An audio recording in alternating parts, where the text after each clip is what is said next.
Hi buddies, வணக்கம். இன்றைக்கி செட்டிநாடு ஸ்டைலில் காலிஃப்ளவர் மிளகு வறுவல் தான் பண்ண போகிறாங்க. இது வந்து ரசம் சாதம் சாம்பார் சாதத்துக்காக ரொம்பவே சூப்பராக இருக்கும். இதை வந்து கரெக்டாக மசாலாவை கரெக்டாக அரைச்சி எடுத்துட்டோம்னா டக்குன்னு ஈஸியாக பண்ணக்கூடிய ஒரு ரெசிபி தான்.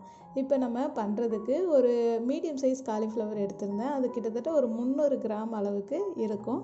இப்போ வந்து இதை ஊற வைக்கணும். அதனால் வந்து நல்லா சுடுதண்ணி காய்ச்சி நல்லா கொதிக்க இருக்கணும் தண்ணி. அதை வந்து இது கூட சேர்த்துக்கலாம். இப்போ வந்து தேவைக்கேற்ப கொஞ்சமாக உப்பு சேர்த்துட்டு இதை வந்து நம்ம ஒரு மூடி போட்டு 5 நிமிஷத்துக்கு மூடி வச்சாவே போதும். இப்போ மசாலா அரைச்சிக்கலாம். அதுக்கு ஒரு சின்ன துண்டு பட்டை சேர்த்துக்கலாம், 3 கிராம்பு சேர்த்துக்கலாம், ஒரு 3/4 டீஸ்பூன் அளவுக்கு ஜீரகம், 1/2 டீஸ்பூன் அளவுக்கு சோம்பு, ஒரு 1/2 டீஸ்பூன் அளவுக்கு மல்லி, ஒரு 1/4 டீஸ்பூன் அளவுக்கு மிளகு சேர்த்துக்கலாம். காரத்துக்கு ஒரே ஒரு காஞ்ச மிளகாய் சேர்த்துட்டு இது எல்லாத்தையுமே லோ ஃப்ளேமில் ஒரு 3 நிமிஷத்துக்கு நல்லா வறுத்தெடுத்தோம்னா இது நல்லா கலர் மாறி நல்லா வாசமாக இருக்கும். ஸோ அப்போ வந்து நம்ம ஸ்டவ்வை ஆஃப் பண்ணிவிட்டு நல்லா ஆற வச்சுட்டு இதை ஒரு மிக்சியில் போட்டு பொடி பண்ணி எடுத்து தனியாக வச்சுக்கலாம். இப்போ மசாலா பண்ணுறதுக்கு 2 குழிக்கரண்டி அளவு எண்ணெய் விட்டுட்டு எண்ணெய் நல்லா சூடானதுக்கப்புறம் ஒரு மீடியம் சைஸ் வெங்காயத்தை சின்னதாக நறுக்கி சேர்த்துட்டு கொஞ்சமாக கருவேப்பிலையை கிள்ளி சேர்த்துக்கலாம். இது எல்லாத்தையுமே நல்லா வதக்கி எடுத்துக்கலாம்.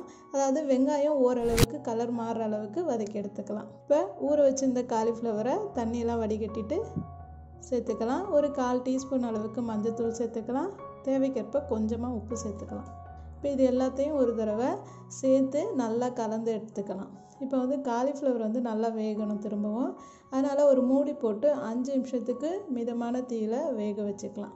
ஸோ 5 நிமிஷம் கழித்து நல்லா வெந்திருக்குங்க. இப்போ நம்ம பொடி பண்ணி வச்சுருந்தோம்ல இந்த மசாலா பொடியை சேர்த்துக்கலாம். சேர்த்துட்டு ஒரு குழிக்கரண்டி அளவுக்கு எண்ணெய் விட்டுக்கோங்க இந்த மசாலா பொடி மேலே. திரும்பவும் ஒரு தடவை இந்த பொடியெல்லாம் ஒன்று சேர்கிற அளவுக்கு நம்ம கலந்து விட்டுட்டு ஒரு மூடி போட்டு லோ ஃப்ளேமில் 5 நிமிஷம் அப்படியே வைங்க. ஸோ அப்போ தான் அந்த மசாலாலாம் அப்சர்வ் பண்ணி இருக்கும். ஸோ 5 நிமிஷம் கழித்து பார்த்தீங்கன்னா நல்லா கமகமன்னு ரெடியாக இருக்குங்க. ஸோ கொஞ்சமாக கொத்தமல்லி இலையை தூவிட்டு ஒரு 1/4 டீஸ்பூன் அளவுக்கு லெமன் ஜூஸ் விட்டுட்டால் நல்ல புளிப்பு காரத்தோடு இருக்கும். இப்போ ஒரு தடவை கலந்து விட்டுட்டு நம்ம ஸ்டவ்வை ஆஃப் பண்ணிக்கலாம். ஸோ இந்த அளவில் செட்டிநாடு மசாலா வறுவலை பண்ணி பார்த்துட்டு எப்படி இருந்துச்சுன்னு கமெண்ட் பண்ணுங்கள். ரெசிபி பிடிச்சிருந்துச்சுன்னா கண்டிப்பாக ஃபுட்மார்ட் சமையலுக்கு சப்ஸ்கிரைப் பண்ணுங்கள். தேங்க்யூ.